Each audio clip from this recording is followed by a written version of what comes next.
So there was always a part of the engineering environmental stream that appealed to me in that, especially in this day and age, we have, a lot of focus on the environment. It's you can't hide from it.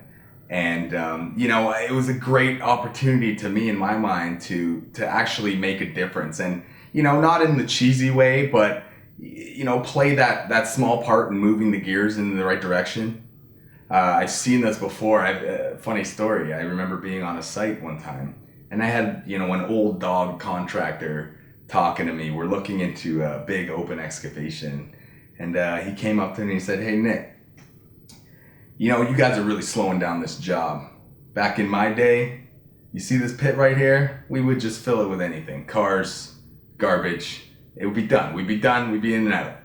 I looked at him. I said, "You know what? That's why I'm here.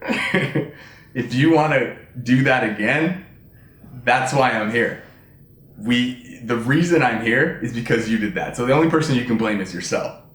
Okay, so and that was one of those moments where I thought, hey man, I'm actually making a difference. And whether this guy wants to change his mind or not, he's forced to, and he's actually seeing the errors of the past. So that was kind of a moment for me to say, okay, yeah, there is something happening. There's a bit of a change here.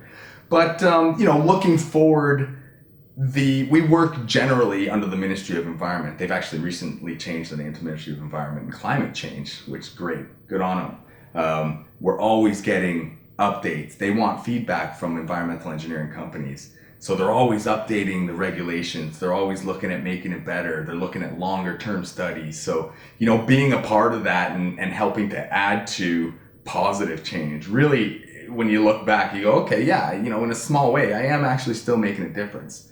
And when I look at any other job, you can become a mechanical engineer. You can become the ones that everyone thinks about, the glorified ones, the architects, the mechanical engineers, the electrical engineers, but they don't have the same reward. I don't think, to me, they don't have the same reward that I get when I finally come off of a site after 5-7 years of diligent work, and you get something that you can now turn into, a beautiful residential development that's, clean and it's somewhere where people can live safely even.